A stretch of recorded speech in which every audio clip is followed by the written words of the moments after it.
বন্ধুরা, চলে এসেছি আরও একটি নতুন ভিডিও নিয়ে আপনাদের সবার সামনে। তো বন্ধুরা, আপনারা যদি আমাদের এই নিউ খবর চ্যানেলটিতে নতুন হয়ে থাকেন, চ্যানেলটি একটি সাবস্ক্রাইব করবেন এবং লাইক করবেন, পাশে থাকা বেল আইকনটি ক্লিক করবেন এবং ভিডিওটি যদি ভালো লাগে শেয়ার করে দেবেন। তো আজকে বেশি কথা না বাড়িয়ে শুরু করে দিচ্ছি আমাদের এই নতুন ভিডিওটি।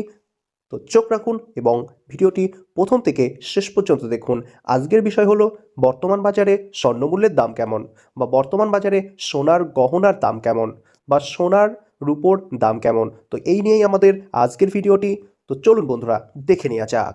বর্তমান সময়ে বাজারে গেলেই যে জিনিসটির দাম শুনে সবার কপালে চিন্তার ভাঁজ পড়ে তা হলো সোনা। মধ্যবিত্তের বিয়ের স্বপ্ন হোক বা নিরাপদ বিনিয়োগ, সর্বক্ষেত্রেই সোনা এক অপরিহার্য ধাতু।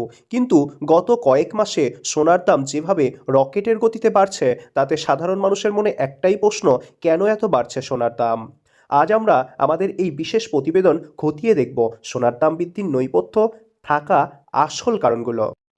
আন্তর্জাতিক পরিস্থিতির প্রভাব, বর্তমানে যে সকল দেশে যুদ্ধ চলছে এর ফলেও সোনার দামের পরিমাণ বৃদ্ধির জন্য প্রভাব ফেলতে পারে। সোনার দাম বাড়ার প্রধান কারণ হলো আন্তর্জাতিক ভূরাজনৈতিক অস্থিরতা। যখনই বিশ্বে যুদ্ধ বা অশান্তি সৃষ্টি হয়, যেমন রাশিয়া ইউক্রেন বা মধ্যপ্রাচ্যের সংকট, তখনই বিনিয়োগকারীরা শেয়ারের বাজার থেকে টাকা তুলে নিয়ে সোনায় বিনিয়োগ করাকে সবচেয়ে নিরাপদ মনে করে। একে বলা হয় সেফ হ্যাভেন বিনিয়োগ। বিনিয়োগ যত বাড়ে, সোনার দামও তত বৃদ্ধি পায়, যার সরাসরি প্রভাব পড়ে দামে। মার্কিন ডলার বা ফেডারেল রিজার্ভ, আন্তর্জাতিক বাজারে সোনার দাম নির্ধারিত হয় মার্কিন ডলারে।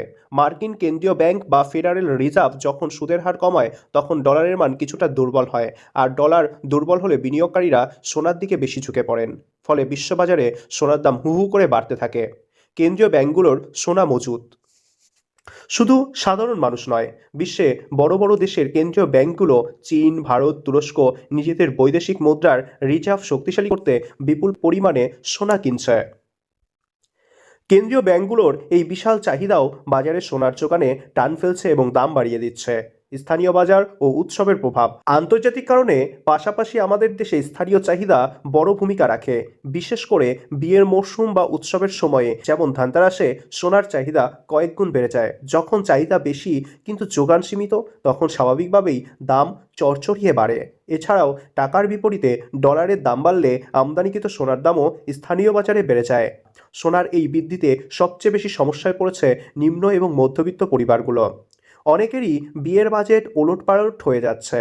অন্যদিকে যারা বিনিয়োগকারী, তাদের জন্য একটি লাভের সময়।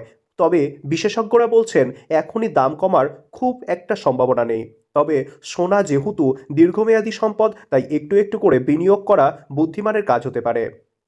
সোনার দাম বাড়লেও এর জৌলুস বা আবেদন বাঙালির কাছে কখনোই কমবে না। তবে বর্তমান পরিস্থিতিতে বুঝে শুনে এবং বাজারের দিকে নজর রেখে বিনিয়োগ করা হবে শ্রেয়। আমাদের আজকের এই প্রতিবেদনটি আপনাদের কেমন লাগলো কমেন্ট করে জানাবেন।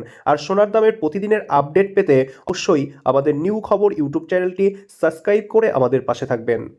তো বন্ধুরা, আজকের মতো এ পর্যন্ত। দেখা হচ্ছে পরের ভিডিওতে। ধন্যবাদ।